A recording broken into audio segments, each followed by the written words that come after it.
Welcome, everybody, and I am super happy to see everybody joining us. It's been a year and a half plus, so thanks for bearing with us and all of the technical glitches that we've had over the last period of time dealing with Zoom. I know that's not everybody's favorite thing to do. I kind of got used to it, right? And thankfully, Bram and Don Selly were able to join me and help me get set up here tonight. So a big round of applause to them for helping to put this all together. You smell coffee in the back of the room. That's not anything significant, right? Yeah, no one. All right, so here's tonight's agenda. Just a quick welcome. We'll have a few club announcements, and then we'll go right into Steve and Amelia's wonderful trip to Stellafane. They're going to share some of the details of that particular trip. We'll jump into HAS Bingo after that, and we have a recorded presentation from Stella Kafka. So if you've heard that name before, if you haven't, she is the CEO and director, I believe it is, of the AAVSO.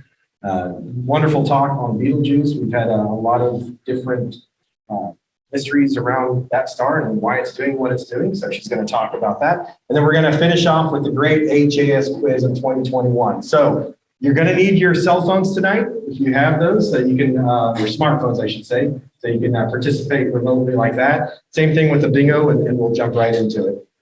So first thing I like to do is welcome our new members. Do we have any new members here tonight? All right, wonderful. Welcome. Thank you. Thanks for joining. Okay, we've had 20 people join us since the beginning of November, which is actually kind of a slow month for us, but given that it's at the end of the year, we kind of anticipated that. We're right about 800 members. I think that's absolutely fantastic. We're continuing to not just grow, but thrive as a club. And so really appreciate all of our members. And if there's anything that we can do to help you along the way of becoming a better amateur astronomer, let us know. We're always open for input and what we can do better as a club. So welcome to those new members. I did have a question.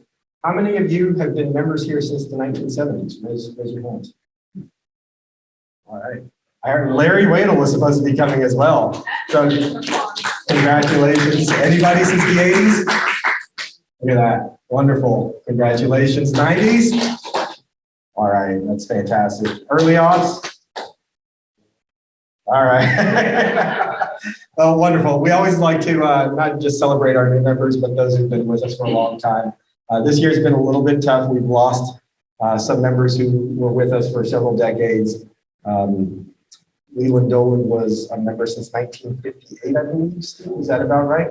He passed away this year, but 3 years, 2.5 years after the club started, he joined, and we lost him this year. But always appreciate, again, all of our members, both new and old, and wish to welcome all of you who have just recently joined. So thanks for joining the club. Few updates. We are in the process of updating our website. You might have gotten the emails from me letting you know that we're in the process of migrating. So please try not to make any changes to your profiles. Don't add any photos, any observatory logs and things like that, even though we tell everybody to fill out those logs when you visit the observatory site. Those will not get migrated over. So for the time being, try not to make any changes or uploads to the website. We'll let you know when that is taken care of. The other thing I wanted to let you know is that please hold off, and this is, I thought I'd never say this, please hold off on renewing your memberships until we get through that part of the migration as well. The reason being is if we get a rush of people renewing, 600-700 people at a time, those all have to be processed manually. And we don't want to put that kind of burden on our treasurer and our membership folks. So we will send an email out to let everybody know when you can go ahead and renew that membership. It should be sometime around the beginning of the year. But don't worry, we're not going to remove anybody off the rolls or anything else like that. The good news is it should make for a better process for everybody. I don't know if the new members, if you had problems when you joined, getting emails about your login IDs and things like that. If you did, I apologize for that. But those types of issues should be taken care of once we go forward. So this is really going to help our club in the long term. Okay, and I also wanted to thank our leaders for 2021. So leaders, raise your hands. Thank you very much. The people in the back. But, we're an all volunteer club, and it's very difficult to do what it is that we do. Steve can tell you that as well. He's a former president. And there are many times when I joke around, my wife, I just saw her walk by.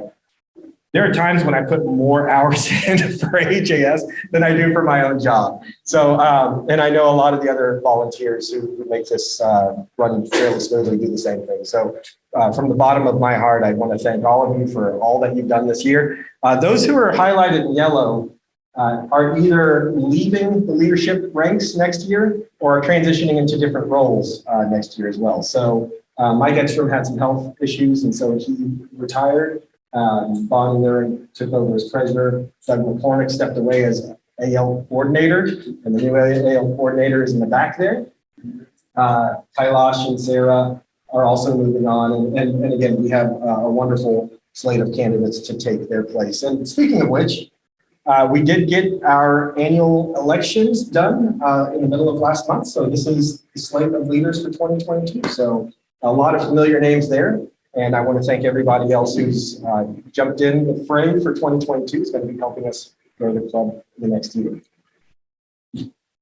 Okay, last thing I believe I have to say before I pass the mic over to Steve is that many of you might be familiar with our visual special interest group, visual observing special interest group. When's the next meeting, Steve?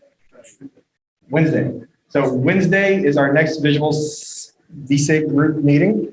We also have an astrophotography special interest group. And recently we started an electronically assisted astronomy AAVSO as well. If you're interested in joining those distribution lists, the email list, send us an email at info@astronomyhouston.org and we'll get you immediately added to those lists, okay? And without further ado, I'd like to introduce Mr. Steve Goldberg. He really needs no introduction, but Steve has been a longtime member of the Houston Astronomical Society. As all the things that we enjoy with our club today, a lot of it can be attributed back to Steve. And he and his wife, Amelia, are wonderful, dedicated outreach folks as well. So they do probably the bulk of the outreach events that we had as a club, right? And just started those again. So they're here to share with us their adventures at Stellafane. Well, he is, okay. And so I'd like to pass the mic over to Steve. Where did you get that picture? I found it online. I did a search for Steve and Amelia Goldberg, and I'm going to say, I'm going to take that. Okay. So, is this here? Yeah, it's okay. Long time ago, me and I talked about going to Stellafane and said, man, it's too far to go for a 3-day event. Well, this year, Larry Mitchell talked us into it. So, where is Stellafane? So, here's a map of the U.S. You are here. It is here. Okay. So that's to give you an idea. It's in Springfield, Vermont. And the history of Stellafane, I can see it here, started 1923. So this is the oldest star party around. So 2021 was the 85th event. It's only been missed during World War II and last year during the pandemic. It's been held every year since then. Two guys, Albert Ingalls from Scientific American and Russell Porter at Amateur, got together and said, hey, let's do this thing. It's known as an ATM convention, out here with the telescope. So they look at things that are built. What can you do? Tech star parties like observing, both detect and observing, where this is telescope thinking. The 4-day event, they have daytime and nighttime speakers. And we were really surprised at the dark skies. Being up in Vermont, you think that whole area is just blown out. But you can see here, got a laser in here? There is at the top. It's on. It's lights on. The Sagittarius down here, I think, is the tail of the scorpion, and then Aries here. So surprisingly, thank you. Is that a little better? Yeah. Less light pollution. Here's a map of the field. I was carrying this around as we're walking around. I still don't know what field we were in, but I did remember to keep track of this place right here. That's the food tent.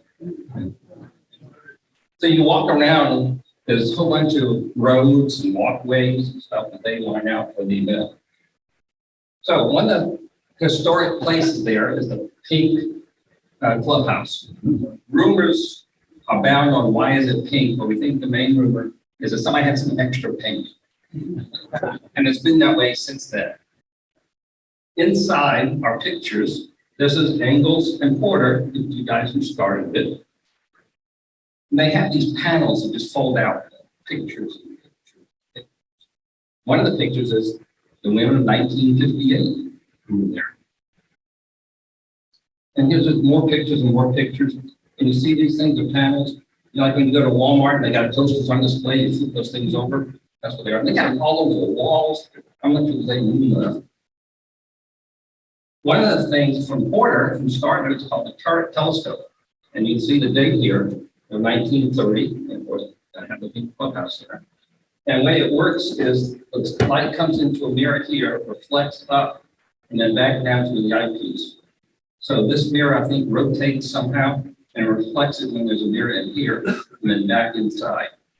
So how it all works, it wasn't open while we were there to see it, but that's one of his trademarks is the Porter turret telescope. There's another observatory called McGregor. It's got 13-inch F10 Schultman's telescope. Schultman is the guy who designed it and put it together. To give you an idea, the light comes in here to a mirror, to a mirror, to a mirror, and out to the eyepiece. So it's a very unique design. And this is what the scope looks like. It's a big box, a big elongated box. And that's the mount that it's on. Very interesting scope. Observing Olympics. Somebody came to TSP a couple of years ago. I saw Larry Mitchell give a talk, and he was observing Olympics, dance program. I said, hey, come to Stellafane and do that. So Eileen Myers, I was the one, and Larry started it in 2016. I don't know if you noticed on the very first slide, there was that little logo, there's a little man there. If you look at the man, he's standing right here at the eyepiece of the scope. So there's Larry with Eileen Myers at the Observing Olympics table. And just to prove, we were there too. They had lectures, the daytime talks were separated by experience level.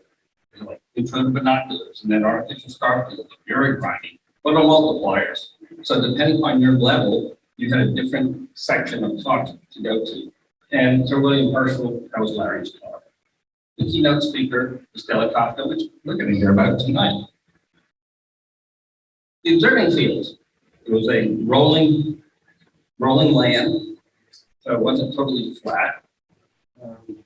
The people set up, just grab a piece of ground and set up. There's no electricity in the fields, and no power if you need it. And that is just a panorama. And when you open the corner, you can see that 13-inch scope building. Entries in the ATM time test. All kinds of stuff. A lot of wood scopes, wood tripods, refractor, and this one metal scope. I mean, it was just a marvel of a machine. And look at these side bearings. It's cut it out. Just really a piece of work. And a sample of one of the judging people who's on the scopes set up. And then final night lecture is on a hill, weather permitting. So I gathered on the hill to see the nighttime lecture. And went back to the nighttime. There's Stella giving her talk.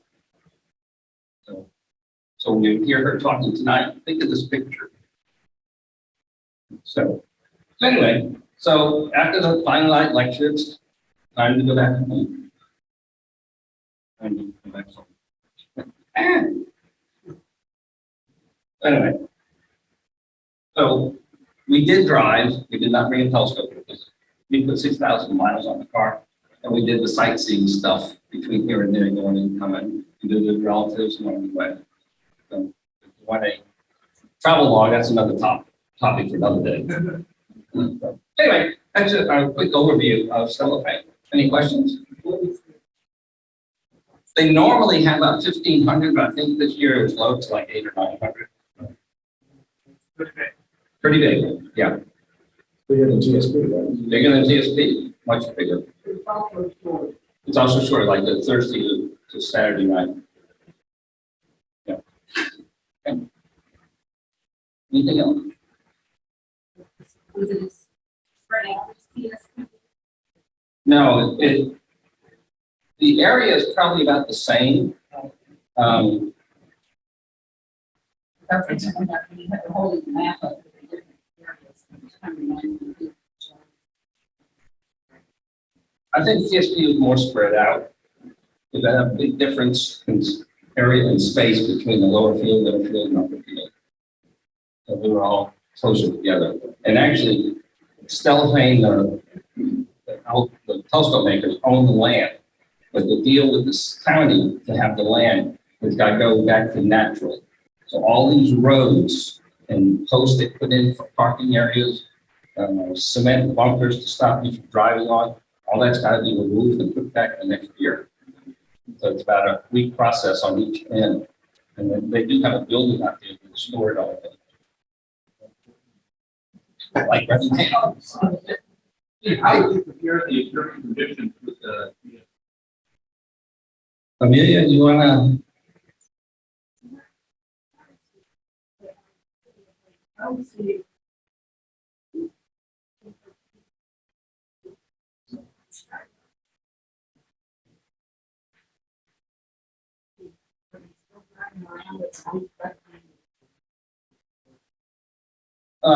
Other than my,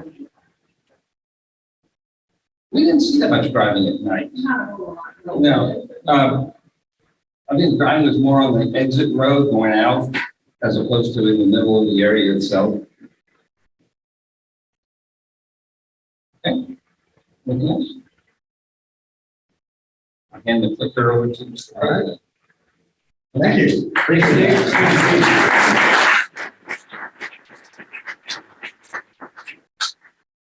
All right, well, I think we're at a good point to stop and head over to the cafeteria, the serving area. Please feel free to grab a plate and bring it back here. We'll go ahead and spend some time enjoying each other's company, and then we'll jump into AJS bingo.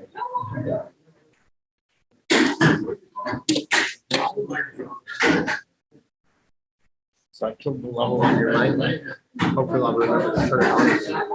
Okay, I can do it here. I can leave it on there. I don't know where it was.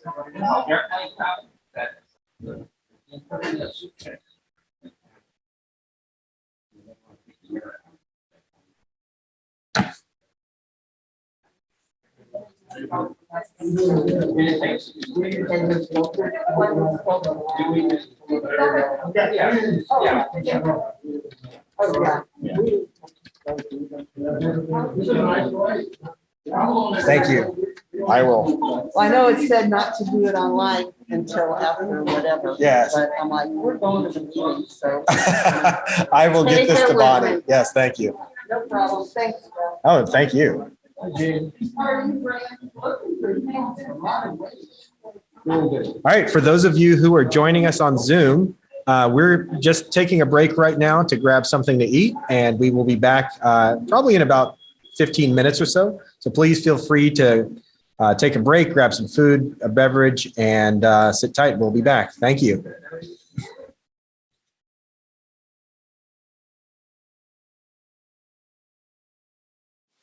Good evening, everyone. I am Stella Kafka, the Executive Director and CEO of the AAVSO. And thank you for joining us today. We're going to be discussing the peculiar behavior in one of the most fascinating objects in the night sky, Betelgeuse. And I would like to start my presentation by reminding you that the AAVSO was formed in 1911 as an association to do citizen science, when the Harvard Observatory Director recruited a group of amateur astronomers to take observations on some of his objects. Therefore, it was the first association that was founded in order to connect professional and amateur astronomers and help them collaborate in scientific projects. And as such, our mission is to enable anyone, anywhere to participate in scientific discovery for variable star astronomy. We were formed in the US, but our community is international. And as such, we have a very diverse community. This translates to serving people with different backgrounds, different priorities, different professional preparation, habits, but all of them are united with the international umbrella of astronomy.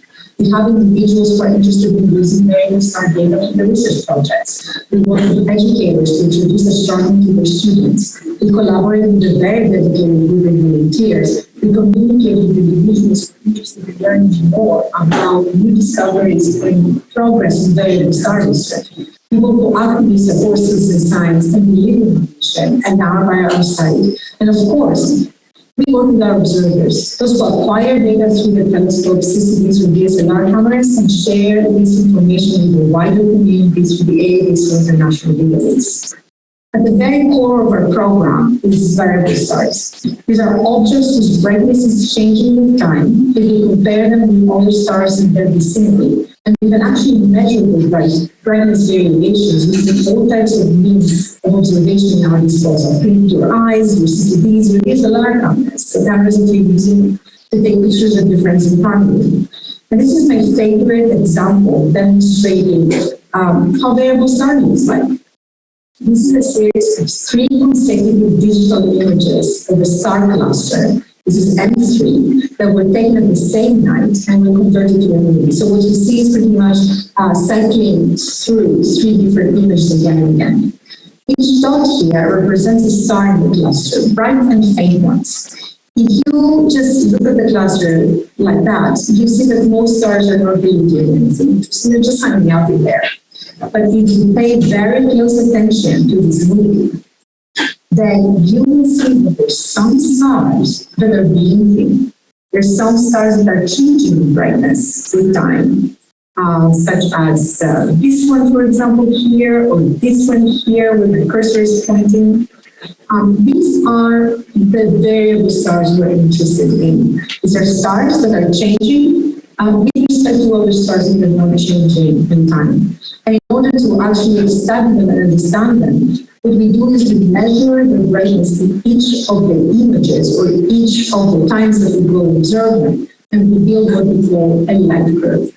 A light curve is pretty much a simple record of the brightness change of the variable stars with time. So if one star is changing with time, then its brightness is going to be going up and down.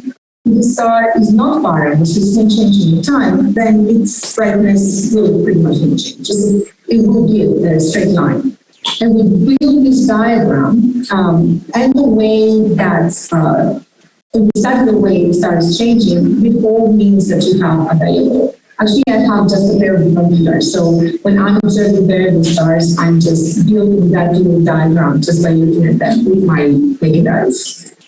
Now, the star of today's discussion is Betelgeuse. This star belongs to the constellation of Orion. The constellation is part of the northern hemisphere of the Betel Triangle. So Orion, Canis Major, and Canis Minor. According to the Greek mythology, Orion is a big giant, is a big hunter, and he has 2 dogs, Canis Major and Canis Minor, a big dog and a small dog. Now, Betelgeuse is on the shoulder or armpit of the giant, and it's accompanied by the two dogs, the big giant. Now, some more fun facts about Betelgeuse. Betelgeuse is the 6th or 7th brightest star in the sky, so it's a really very bright star. It is an evolved star. It's past its adulthood, so it's what we call a red supergiant. It is 700 light years away from the Earth, which means that light emitted now from the star will take 700 Earth years to come to us. Its mass now is 12 solar masses. I'm saying now because it is an evolved star, so it started with the higher mass than that. And its radius is 880 times the radius of the Sun. Now, here's a schematic that shows how large Betelgeuse is. If at the very center of this dot, this bright dot, you put the Sun. This is the Earth's orbit. This is the size of Jupiter's orbit, and this is the actual size of Betelgeuse. And by the way, this is a real picture of Betelgeuse, so bright and so nearby that we actually take a picture of its surface. So it's a really large star. Now, right now it's 8 million years old, so it's a massive star that has evolved. And it's what we call a variable star. So as a variable star, its brightness is changing with time. This is a long-term life of Betelgeuse. We have more than 100 years of data at the AAVSO database. The earliest ones actually are in the late 1800s that showcases the variability of Betelgeuse. And most of the data that you see here, the black data, are visual. These are data of observers using their own eyes to take comparison pictures of Betelgeuse, measurements of Betelgeuse's brightness with the star in the vicinity that's not changing in brightness. And what you see here in these green points are data that are taken with digital means. Now, looking at this light curve, there is a demonstrated change in the brightness. So you can see things are going up and down. Betelgeuse is what we call a semi-regular variable star, which means that it's an evolved star that shows some periodic changes in its brightness, meaning that those changes are pretty much repeated with time, which are accompanied or sometimes interrupted by various irregularities. So pretty much most of its life, Betelgeuse spends its time changing between this and this limit. So even in its amplitude of variation, Betelgeuse has a very, very specific range of variation. 2019, Betelgeuse actually started showing something completely different, and this is what actually puzzled us. The star began dimming and then more and more than we were used to, until it became the 21st brightest star by December 21, 2019. So what that showcases is that something different happened, and that was really exciting. This is another version of the light curve of Betelgeuse. I'm just using the V data and then zooming in. And this shows again the variation that we were used to and the event in 2019. So you see that the drop of the brightness was really very intense, and it was really different than anything that we had recorded in 100 years before. And actually, it was so different that people could observe, they could see with their own eyes. These are two pictures of Betelgeuse. This is Orion in January of 2018, and this is Orion in January 2020. The rest of the star in the vicinity by being back and forth between these two images is not changing. But take a look at Betelgeuse. The change is really notable, and notable to the point where we as scientists started scratching our heads. And in order to figure out what's going on with the star, we had to actually go back and collect all the information, all the knowledge that we had about this particular star, and try to put things in perspective. So what do we know about Betelgeuse? We know that it's a giant, so it belongs somewhere here. And giants are aging stars. Stars that expand because they have exhausted their fuel in their core. Our sun too will become a giant in 4 or 5 billion years from now. Now, Betelgeuse started its life as a 15 to 30 solar mass star, and after it moved from the main sequence, after it moved from adulthood, it got rid of most of the star layers and ended up as a star with a mass we see today, 12 solar masses. When it comes to an evolution, what we know about the supergiant phase of this kind of stars is that those stars use so much mass during their evolution that all that remains are the leftover cores. They're extremely bright during that time, releasing copious amounts of light in the form of photons that zoom outward in all directions. This light is pushing considerable mass outward in the form of grains of dust grains. Now, we don't understand how that happened, but we do know that dust acts like a blanket. So it covers the light of the star as it cools down. And dust grains tend to absorb some of the light heading towards us and block our view. Now, dust in this kind of stars happen in very episodic ways, so we can't predict it really. All we can do is observe it.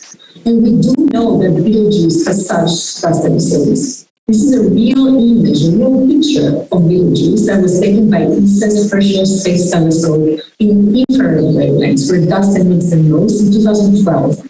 What you see here is a clumpy dust shell around the star that suggests that we saw the asymmetric mass loss. So one of the things that we know about Betelgeuse is that it does have mass loss episodes through and dust episodes that covers part of the light. We also know that Betelgeuse's atmosphere is highly convective. This is not unusual, as convection actually is a process that is very ubiquitous in stars. And the prototype of what we know about convection is the sun. It's our own sun. The convection manifests in principle itself as turbulent motions of material moving from the inside part of the star towards its surface. So in principle, it's material that it's really hot. It moves upwards, cools down, and moves back downwards. And you know, if you want to do an experiment of convection in your kitchen, it's very, very similar to boiling water in a pot. All the bubbles that come out are the result of convection in water. Water rises to the surface when it heats up, cools down, and sinks back in. So something like that happens in what we call a convection zone in the sun.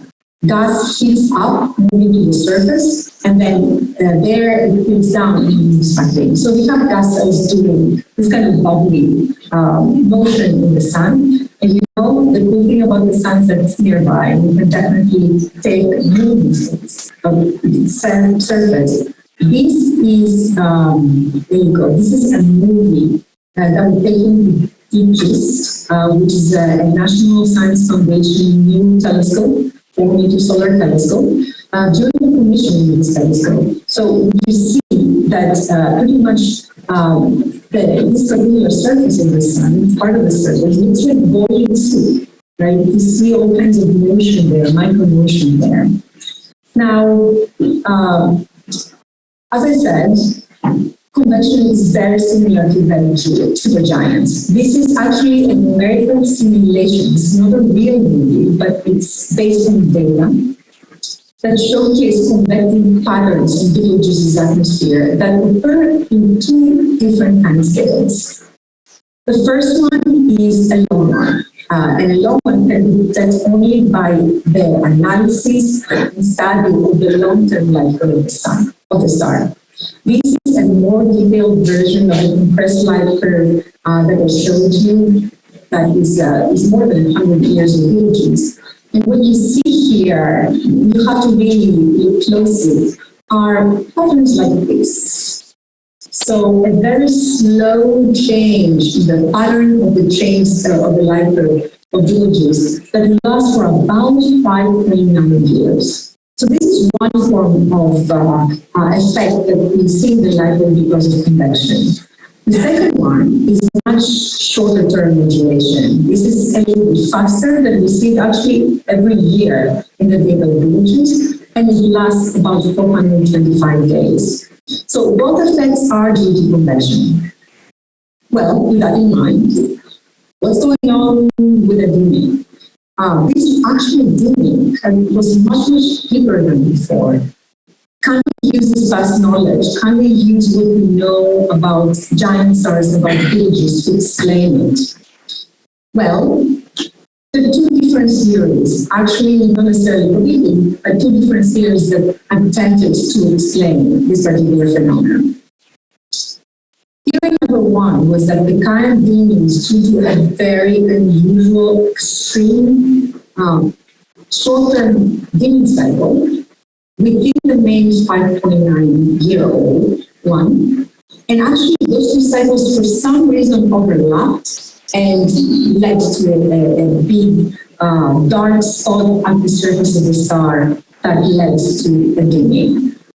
Now, this theory came with a prediction. What the prediction said is that the atmospheric temperature of Betelgeuse will be lower at minimum here with respect to the temperature at maximum. And also, the brightness of the star will be covered at the beginning of April. So if you have a huge dark spot that blocks the light of Betelgeuse as a result of 2 overlapping minima of the 2 cycles, then the temperature will be lower, and then when it's going to period, then it will recover over time. and actually very specific time, April 2020. Second theory, how about dust? We know that Betelgeuse shows dust. So the second theory was more of an asymmetric dust episode, which is consistent with what we know about stars like this one. And it also comes with a prediction. The prediction says that we will see some dust around the star at the time of the evening, and the brightness will recover when dust dissolves. So, two theories trying to explain what Betelgeuse is going on here. We have to wait and see what happens, and guess what?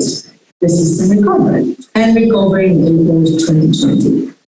Also, data were collected not only from ground-based telescopes, but also from bigger ground-based and space-based telescopes attempting to explain this phenomenon. And we had, so for example, we had an infrared image taken in December of 2019 with a very large telescope in Chile. Betelgeuse is here at the very, very center. So what this image attempted to do is cover the light from the star itself and look at the vicinity and look whether there's dust in there. So the black is covering the whole star, so you see some dust in there. So what this group said is that there is a dust environment that causes this low this of Betelgeuse. And also, this particular group did not detect any temperature change. Any temperature change that would be due to a huge cruise fault on the surface of Betelgeuse that would cause this kind of thing. But actually, the telltale, the answer, comes through the synergy of the AAVSO and the Hubble Space Telescope. This is schematic summarizes several months, actually, of HSP ultraviolet light spectroscopic observations of Betelgeuse. It began actually January of 2019 and yields a timeline leading up to the observed activity. So this is an article section, and it's a 4-panel graphic illustrating the effects. In the first 2 panels, a single UV light is HSP. A bright hot blob of plasma is ejected from the emergence of a huge convection cell on the star surface. In panel 3, this outflowing that is expelled towards the Earth, it moves gas rapidly towards the Earth, it expands outward. And as a result of that expansion, it pulls and it forms an enormous cloud of obscured dust grains. This final panel reveals a huge dust cloud blocking the line as seen from the Earth from a quarter of the star's surface. And this huge dust cloud is responsible for the intense dimming starting late 2019. By April 2020, the star returned to its normal brightness. Now, because of its evolutionary stage, there were lots of people who were wondering whether these effects, this particular data, had anything to do with a further evolution of Betelgeuse, whether, for example, it became supernova. So, will it become supernova? Well, this is not an unreasonable assumption. Betelgeuse is here. Our current understanding of supergiants and of Betelgeuse is that they will become supernova within the next 200,000 to 300,000 years. However, no one knows what the star does right before it goes supernova because it's never been observed. What we know actually is that the observed dip in brightness is not related with a star like that becoming supernova. So although supernova will become, Betelgeuse will become supernova, chances are this is not going to happen within our lifetime. As also the fate of the post-supernova remnant is not certain, because depending on the mass that Betelgeuse loses as a supernova and whatever is left behind, it can actually become a neutron star, in which case we will have the closest pulsar to the Earth in our vicinity, or even a black hole, if more than 3 solar masses in the central region is being retained. So for the generation that actually observes Betelgeuse becoming a supernova, this will be a very interesting effect to keep studying. They will have a neutron star nearby and a black hole. And also, for that generation, artists dared imagine how Betelgeuse will look like. It became supernova in our night sky and we came up with this graphic. Betelgeuse is going to be a light pollution source brighter than the moon in the night sky when it becomes supernova. Again, back and forth. I really like this artist's depiction, but for observers, it's not exactly good news. It will definitely change the way that the night sky looks like. And actually, the artists went as far as to compare it with the full moon. And trust me, it's even brighter than the full moon. So, what's happening right now? This is a 2020 event, and here is Betelgeuse right now. So, even though it recovered from very big dimming, it hasn't exactly recovered to its known and predicted behavior, the behavior that it showed the last more than 100 years. Actually, it seems that Betelgeuse is going through a very lazy period. It's not really doing what it's supposed to be doing. So, to be determined, there's still a story to write on Betelgeuse, which means what happens next will be determined in the next couple of years, but in order to determine that, we need more data. It's really true that one of the brightest stars in the night sky turned out to be one of the most interesting ones, and only small telescopes and binoculars can monitor its behavior. Actually, all the data, the ground-based light curves that enabled this kind of research were acquired by small telescopes and by binoculars. We're able to identify Betelgeuse's peculiar behavior because of the hard work and dedication of hundreds of AAVSO observers who acquired data on this star for more than a century. So I would like to encourage you to be part of this. You can do it. If you have access to a telescope, you have access to binoculars or a DSLR camera, you can contribute to science. And for that, we have resources that will help you get started. We have what we call a 10-star tutorial that actually shows you how to measure this particular star's brightness. It provides information on Betelgeuse, how to identify it, and what kind of comparison stars to use around it. Try it. You'll find it very satisfying, especially when you start accumulating your own data on Betelgeuse. Also, the conversation is ongoing, and we will take it to the annual meeting, the AAVSO Annual meeting. After more than a year of virtual events, this meeting will take place in person in Somerville, Massachusetts, right outside Boston. And actually, it will have a virtual component, a virtual option for those who just don't want to travel yet. The meeting will take place between November 3 and 7. With the first 2 days reserved for a spectroscopy workshop, November 5th being the board meeting, and November 6 and 7 during the weekend is a science meeting. And one of our special keynote speakers is Dr. Andrea Dupree from the Center for Astrophysics, who actually was the leading person of the HSC campaign of Betelgeuse, and she is the world's expert on this star. So I'm really looking forward to hearing her presentation then, and any new interpretation of this amazing star, any data she might have and not has published yet. You know, in the limited time we've had, I have managed to convince you to try to come Variable Star Astronomy. It's really, really fun. And it's actually really exciting that unique science can come out of small telescopes. We live in a renaissance of Variable Star Astronomy, actually. There are multiple space and Earth missions that aim to explore the night sky, and they will produce a plethora of mysteries. And there are now professional telescopes to acquire the data that is needed to help solve those mysteries, to help understand this kind of behaviors. You, as part of the AAVSO, you are an essential resource, an essential component, an essential collaborator for researchers worldwide. If not anything else, we need more observers, more individuals to acquire data to help analyze this data. So only the help of people like you, we can provide universal understanding. With that, I would like to point a couple of resources to you. You will find any educational material you might need in order to start your own quest on our webpage at www.aavso.org.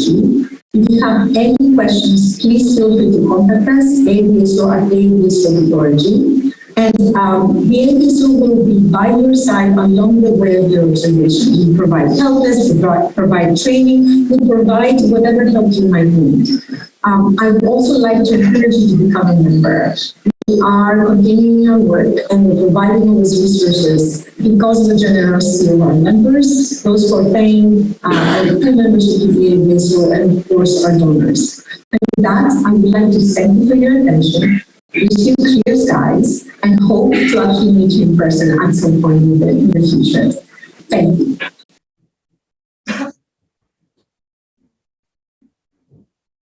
All right. Well, is Don here? Don in? Ah. Okay, I want to thank Don for arranging for this meeting. The dates, if you noticed, have passed for the November meetings. This was actually recorded for us for our virtual Fix a Star Party presentation. And so we've had it since then, but I've been fascinated with what's going on with Betelgeuse. And, you know, the person you're sitting next to could be a member of the AAVSO and actually contributing to real science there. Do we have anybody in this room that's doing that? Yeah, we have 2 people in this room that are actually doing that, right? And Don, and we have Walt. 11,000, 12,000 observations? Oh, I'm well behind. 75,000 observations that have been submitted to the AAVSO as part of the data that they use. And Don, okay, but still, you said hey, that counts, right? So I think it's a wonderful opportunity for people like us who are amateurs to get involved in real citizen science. So give it a look, and if you have any questions, you can just cheat off the wall, right? All right. Well, how many years is that? If honestly, somebody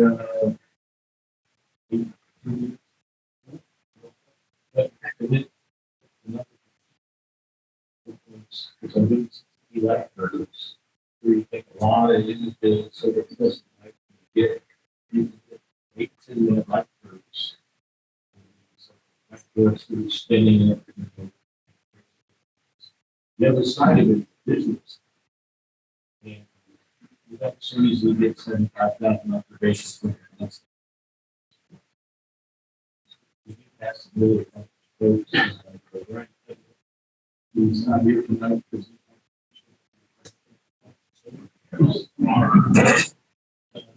Slacker. He has submitted something like this. Wow.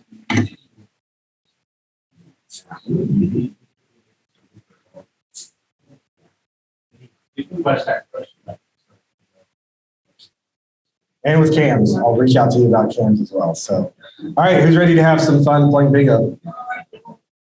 What's that?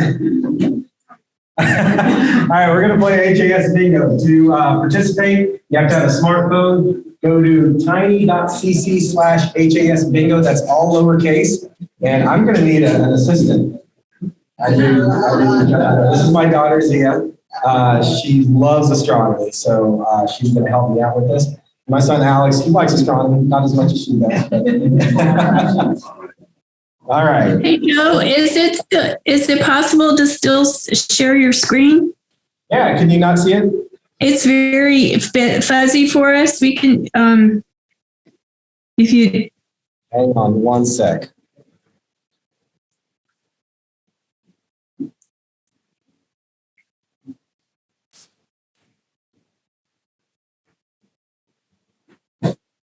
Yeah, I'm not sharing my screen, so I apologize for that. How about now? That's great. Thank you. Oh, certainly. Hey, the other thing I wanted to mention while everybody's getting their phones, normally before COVID, our meetings were in the large auditorium right across from the kitchen. So for those of you who joined us before, you may have wondered why are we in a different room. When we got here today, they weren't expecting us, even though we had the reservation. So they were able to move some things around and get us this room. But starting in January, assuming nothing bad happens with the Omicron variant and things like that, we're hoping to be back at the large auditorium. So I think that's going to introduce a new set of challenges. I'm looking at Bram with the audio visual. But hey, look, they upgraded the Wi-Fi. The Wi-Fi actually works here now, as opposed to just just dying on us all the time. So we're glad that we can make something like this happen with a hybrid meeting. So is everybody still trying to get logged in? tiny.cc/HAS bingo.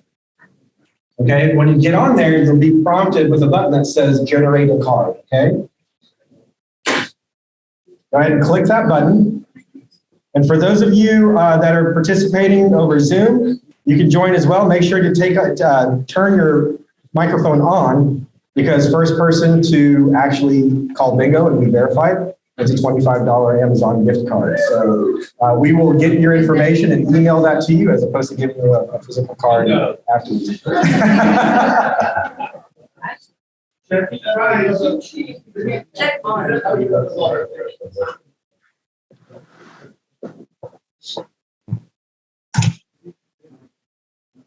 tiny.cc/HAS bingo. The HAS bingo has to be all lowercase. Okay, so I'm going to scramble the words right now. And then my assistant is going to help me call them out, okay?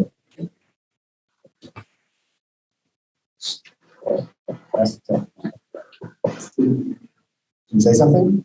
Well, you have to say something. Participate. Just say test. Test, Okay. Say it again. test, Is that okay? All right. Is everybody logged in and ready to go? All right. Perfect. So Zia, what's the first word right there? Venus, Venus is the first word. Venus is the first word. Okay. Remember, it's 5 in a row. Cross, up and down, or diagonally. Okay. What's the next word, Zia? Star Party, Star Party. Okay. Not every card is going to have those words, okay? This is timely. What's the next word? Betelgeuse, Yeah, Betelgeuse. Okay. That was not planned. Betelgeuse is the third word.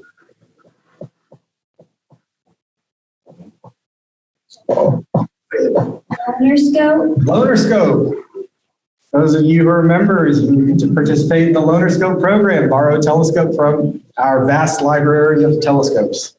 Okay, so the fourth word is Loner Scope. Go ahead. Orion Nebula, Orion Nebula. Next word, Finder Scope, Finder Scope. Next word, Dew Shield, Dew Shield. Dew Shield is the next word. Okay. Mars,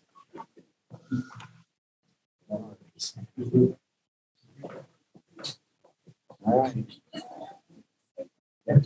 Tripod, Tripod.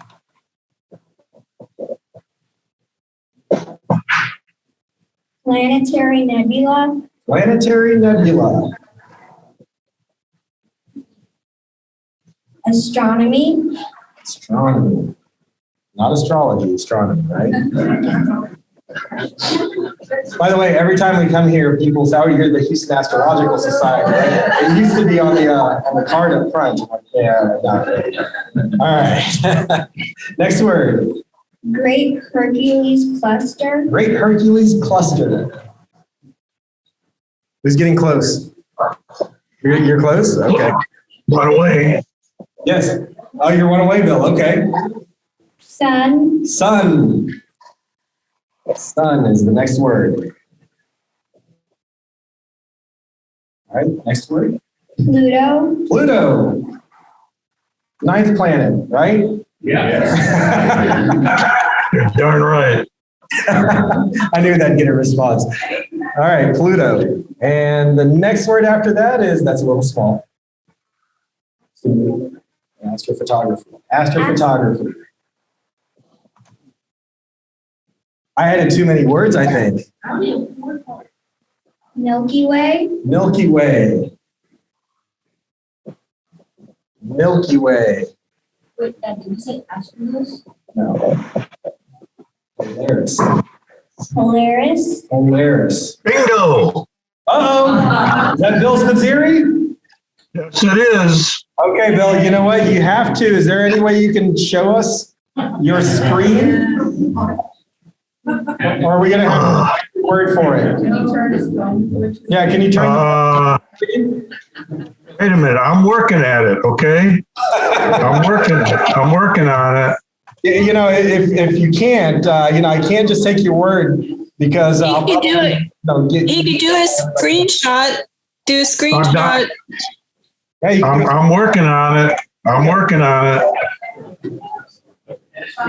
And okay, I did a screenshot. I got it saved. No, I can't believe someone he can text that to, Joe? Yeah, can he email it to me, joek@astronomyhouston.org? well, you know, That sounds like I don't all right, hey, Bill, you know what?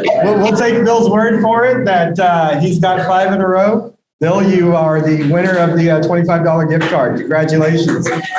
Oh my God. I want to thank my mother and my father and And a big hand to my assistant. Right? Yeah. I'm sending you an email, Joe. Okay. Thanks, Bill. Here we go. Now we're doing the Great HAS Quiz of 2021. So keep your phones out. You're going to have to use your phones to participate. And for those of you on Zoom, we encourage you to jump in as well. So here are the rules. If you've done this in the past, these should be familiar. If you were doing this during the virtual Texas Star Party, same thing. You have to log in with your real name. So when you're prompted for a login, a lot of times it'll give you, I'll share that. I didn't want to get to that because everybody would log in and not put their real name in first.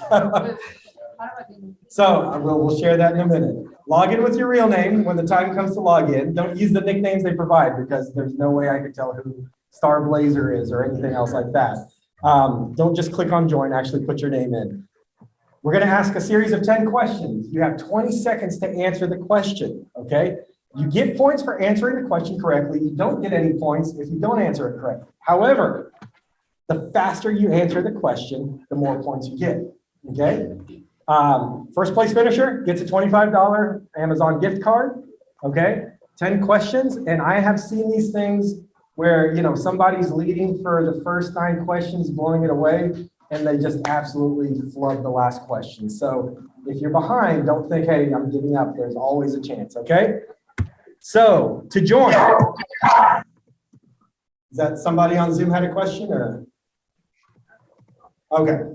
To join, you can either go to menti.com and enter the code 22409308, or if your camera can get it, you can scan that QR code, and you'll be able to join us in the game here. So again, menti.com, 22409308, or scan the QR code. So for those of you who are trying to scan the code, is it working? Yes. Okay. So it'll start in just a second. Giving everybody a chance to scan, and it'll actually tell you for your login afterwards. Am I blocking? All right, let me move out of the way.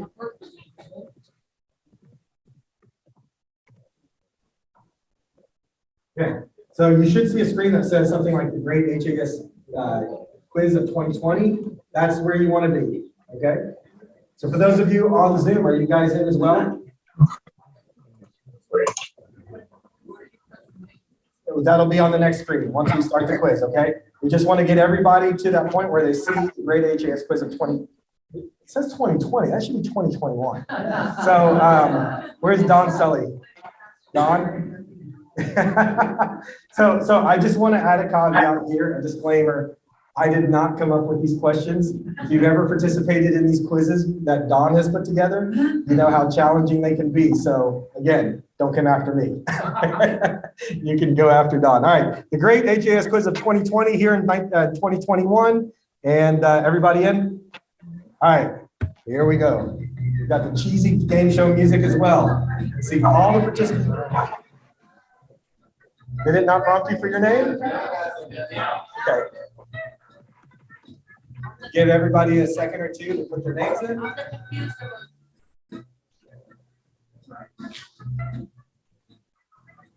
Okay, yours is in when I was testing earlier. Yeah. Awesome. Everybody in? Somebody still working on getting their names in? Okay, here we go.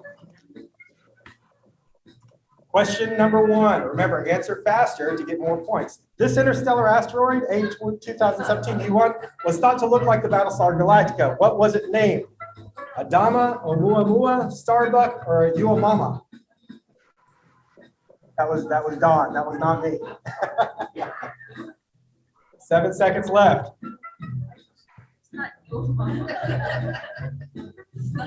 And time's up. The correct answer is Uamua. And again, if you don't know, take a guess. I mean, the worst that can happen is you don't get it right. You would have gotten the points anyway. So Adama was a close second.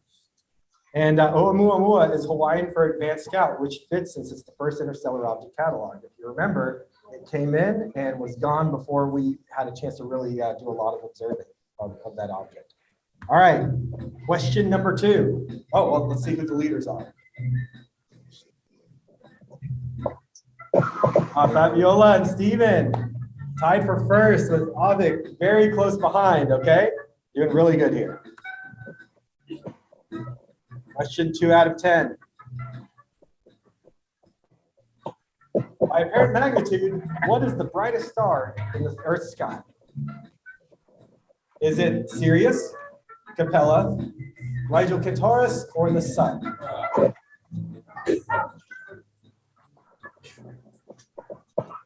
There's a lot of groaning. I don't know what's going on. 2, 1. All right, everybody's voted. Yes. Okay, it is the Sun. Blame Don. Brightest star in the Earth's sky. We didn't say the night sky. In the Earth's sky. So the Sun is a star. Its apparent magnitude is negative 26.75. The next brightest is Sirius at negative 1.44. All right. That's voter fraud. I protest. There's always somebody.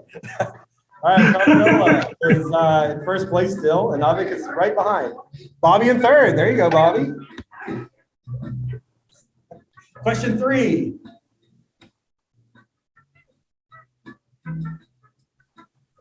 What is the date of the next solar eclipse to cross central Texas? All right, there might be time to Google it too, right? Is it April 1st, 2024, April 8th, 2024, October 14th, 2013, or May 8th, 2024? 7 seconds left. 1, and time is up. The answer is indeed October 14th, 2023. Stumped a lot of people here. You said, the question was total. No, next eclipse.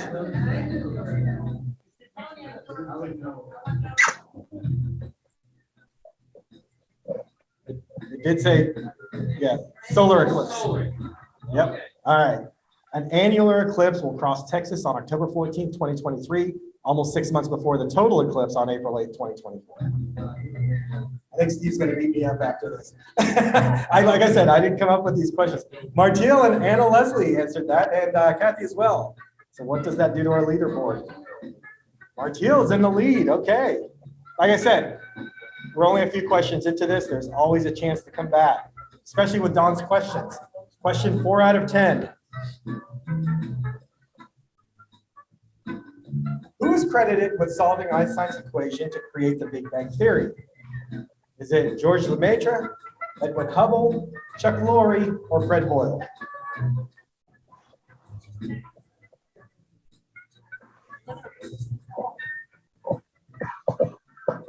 Five seconds left. I like that, some people got the Chuck Lorre reference, right? All right, it was George Lemaitre. George Lemaitre proposed that the universe started at a point called the primeval atom. This theory later became known as the Big Bang Theory. Okay, and where do we stand with the leaderboard here?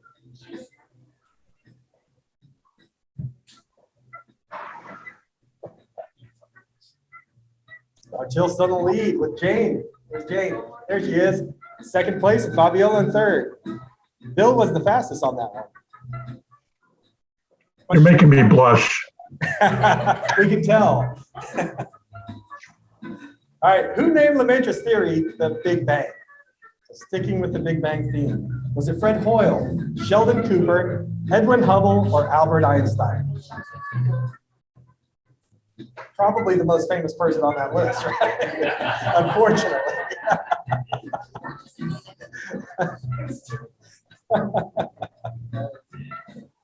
All right, time is up. The correct answer is Fred Hoyle. 18 people got that one. Good job.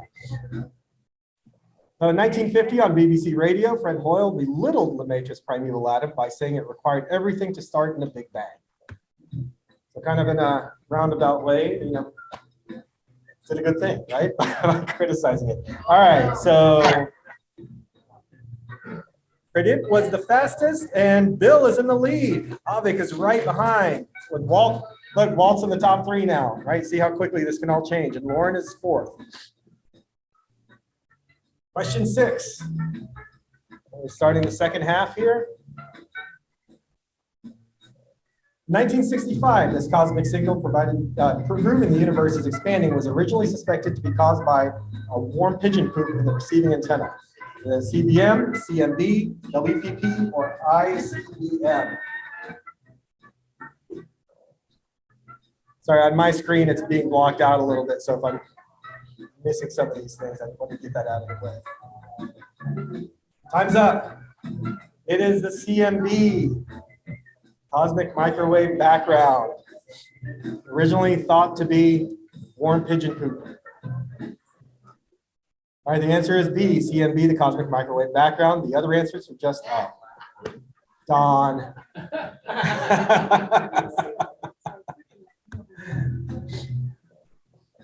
All right, where do we stand with the leaderboard here?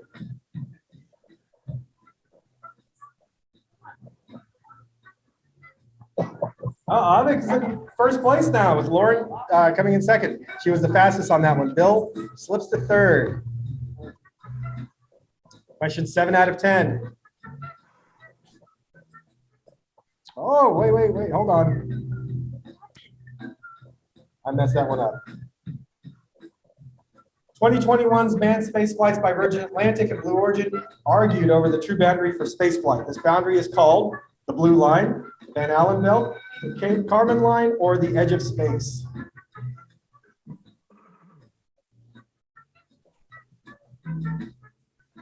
A lot of people say they actually didn't make it into space, right? Time is up. That boundary is known as the Kármán line. Kármán line is 60 miles high, is the point where no aerodynamic lift can be generated by a spacecraft. Okay. Let's see what that does to our leaderboard here. A lot of people got that one. Oh, a little bit of flip. Michael Rapp takes over Walt Kuden's place. Avik is still in first place. Lauren close behind. Question 8 out of 10. Everybody's still in it. Which solar system body has the largest ocean? Clue, it is not the Earth. Which solar system body has the largest ocean? Is it Europa, Jupiter, Ganymede, or Callisto?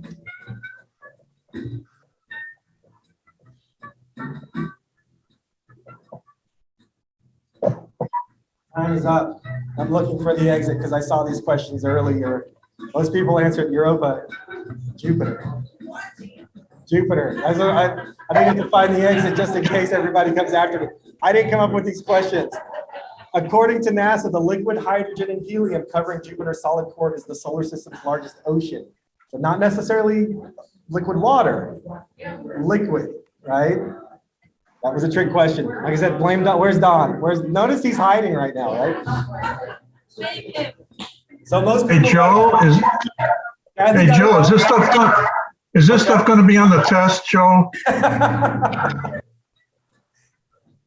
All right, because so many people missed, the leaderboard stays pretty much the same, but Kathy's moved up. Question 9 out of 10. We've got 2 questions left. Which world famous starship captain finally made it into space? Oh, geez. Was it Han Solo, aka Harrison Ford, Captain Kirk, aka William Shatner, Jean-Luc Picard, aka Patrick Stewart, or Captain Crunch, aka Six Pack Attack?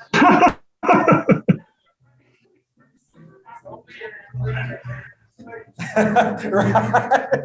Good point, right? Time is up.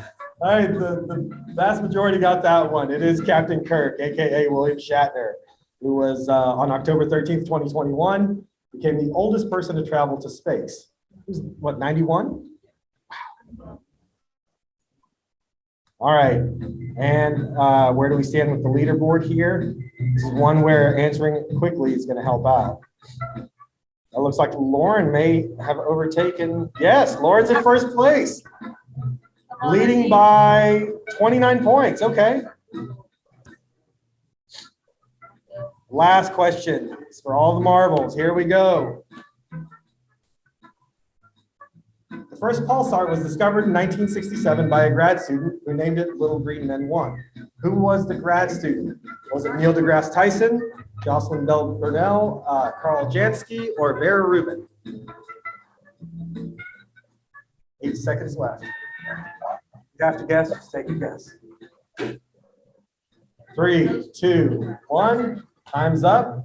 And it is indeed Jocelyn Bell Burnell. Bell Burnell named it LGM1, Little Green Men 1, because precisely repeating signals seemed the product of intelligent aliens. All right, so who's the winner?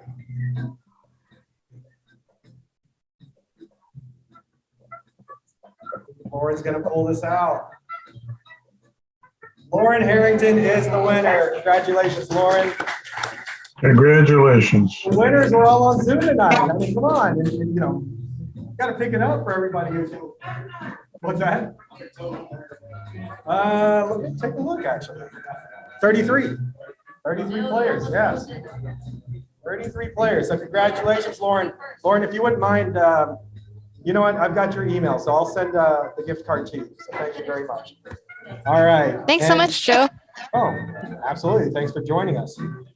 Do I get to make a winner's announcement? If you would like, yeah, absolutely, go for it, Lauren. I'm gonna take a wild guess and say it has something to do with the AAVSO, right? How did you know that? I don't know, just a wild guess. Well, since the last question was about Jocelyn Bell Burnell, or rather she was the answer, I just want to say that I'm so excited that I was able to get her to say yes to give a presentation. So if any of you guys want to hear her talk about the whole pulsar discovery thing, that's coming up in April on the AAVSO channels. It should be pretty cool. She's a great speaker. Will you send out more information to the HAS Astro list? Sure, I can do that. Okay. Perfect, thank you. Appreciate that, Lauren. Okay, and with that, we are done. Let me, well, before we dismiss, let me bring up presentation here. Let me stop my share and then reshare.